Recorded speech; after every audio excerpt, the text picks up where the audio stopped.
Assalamualaikum warahmatullahi wabarakatuh. Bagaimana anak-anakku di rumah? Semoga kalian tetap sehat dan bisa mengikuti proses KBM untuk mapel bahasa Indonesia. Walaupun kita tidak bisa tatap muka secara langsung. Sebelum materi kita buka, tolong kalian membaca doa sebelum belajar. A'udzu billahi minasyaitonir rajim. Bismillahirrahmanirrahim. Alhamdulillahi rabbil alamin. Ar-Rahmanir-Rahim. Maliki yaumiddin. Iyyaka na'budu wa iyyaka nasta'in. Ihdinas siratal mustaqim. Siratal ladzina an'amta 'alaihim ghairil maghdubi 'alaihim waladdallin. Amin. Raditu billahi rabba wa bil islami dina wa bi sayyidina Muhammadin nabiyyan wa rasula. Rabbi zidni ilma warzuqni fahma.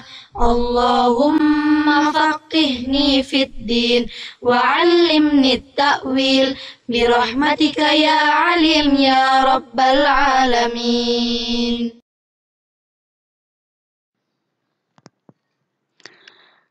Materi kali ini kita akan bahas tentang menyajikan cerita fantasi. Menyajikan cerita fantasi dibagi menjadi dua aspek.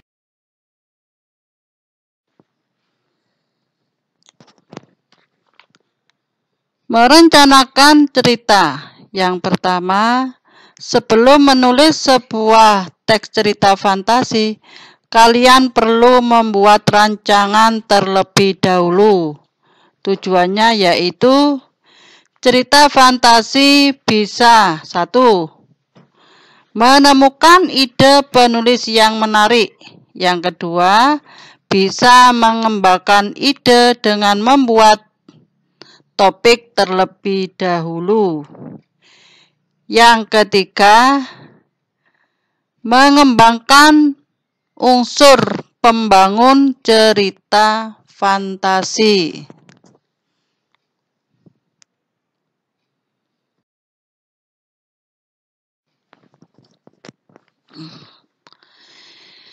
Di dalam penyajian cerita fantasi, selain kita merencanakan cerita, kita bisa menulis cerita fantasi. Di dalam menulis cerita fantasi, ada langkah-langkah yang membantu kita. Yang pertama, menemukan ide penulisan. Dalam hal ini, dapat dilakukan dengan cara mengamati objek nyata atau peristiwa di sekitar.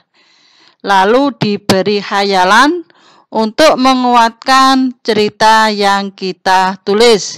Yang kedua, penggalian ide cerita.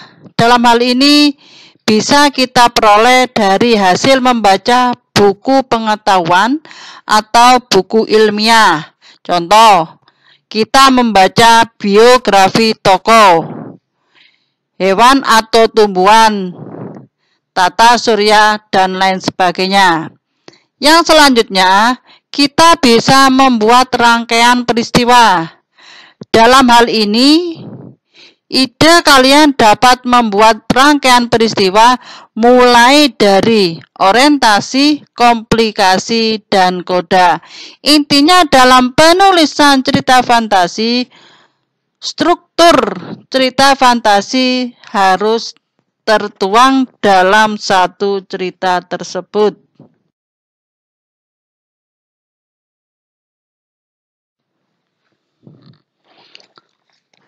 Untuk mengasah kemampuan kalian, jangan lupa kerjakan tugasnya.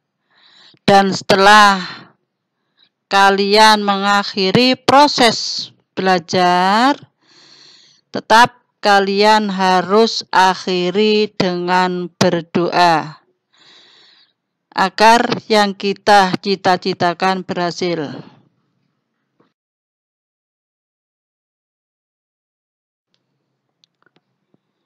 Untuk materi kali ini saya akhiri. Wassalamualaikum warahmatullahi wabarakatuh.